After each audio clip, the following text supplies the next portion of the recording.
The average American is sitting on $11,000 of credit card debt right now. And the credit card companies are praying you never watch this video. Because in the next 15 minutes, I'm going to show you exactly how they trap you and how to flip the script and make credit cards work for you instead. Let's get one thing straight. Credit card companies are not your friend. They are not helping you build credit out of the goodness of their heart. They make money three ways: interest, fees, and swipe charges. The average credit card APR right now is sitting around 24%. Not the 18% your parents talk about, 24%.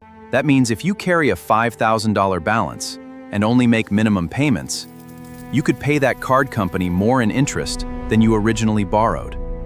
That's not an accident. That's the business model.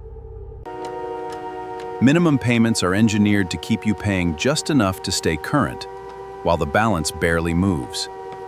It's designed so you feel like you're doing something, when really, you're just funding their profit margin. Mistake number 1. Only paying the minimum. We just covered this. The minimum payment is a trap, dressed up as convenience. Mistake number 2. Applying for cards you don't understand. People see get approved in 60 seconds and don't even read what the annual fee is, what the rewards actually mean, or when the intro APR expires. Mistake number 3. Closing old cards. This one shocks people. Closing your oldest card can actually hurt your credit score because it shortens your credit history and raises your utilization ratio. Mistake number 4. Maxing out a card for rewards points. I've seen people put $5,000 on a card to chase $200 in cash back, then get hit with $300 in interest. That math doesn't work. That math doesn't work. Mistake number 5. Ignoring your credit utilization. This is the ratio of what you owe versus your total credit limit. Experts recommend staying under 30%. Above that, your score takes a hit, even if you're paying on time. Here's the mindset shift. A credit card is not extra money.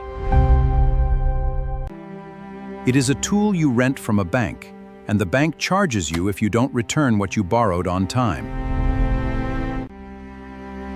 Rule 1. Treat your limit like it doesn't exist.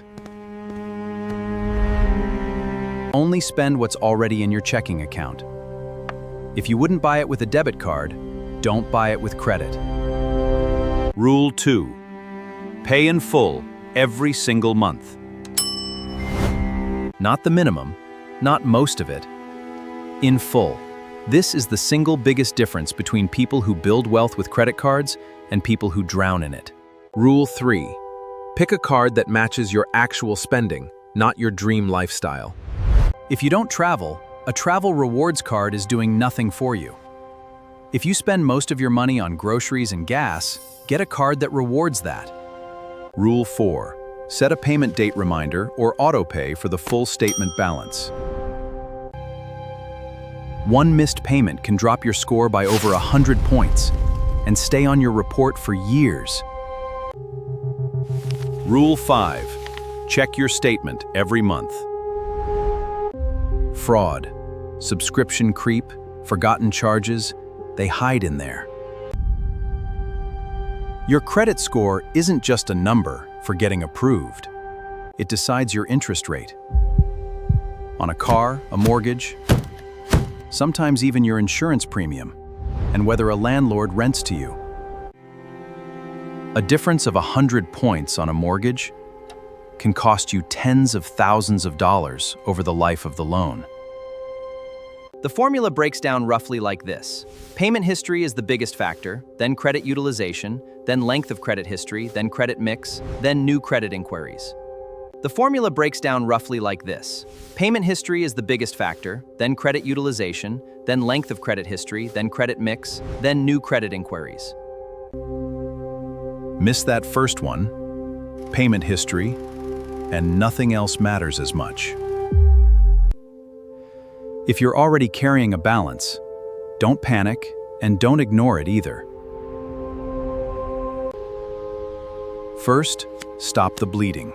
Stop adding new charges. Second, list every card with its balance and interest rate. Third, attack the highest interest rate first while paying minimums on the rest. That's called the avalanche method, and it saves you the most money mathematically. If the interest is crushing you, look into a balance transfer card with a 0% introductory period, but only if you can realistically pay it off before that period ends.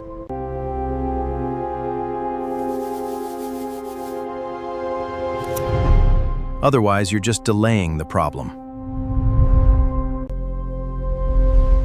Credit cards aren't good or bad. They're neutral. They amplify whatever habits you already have. Good habits and a credit card builds your future.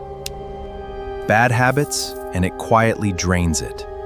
The choice of which one you become starts with the very next swipe you make.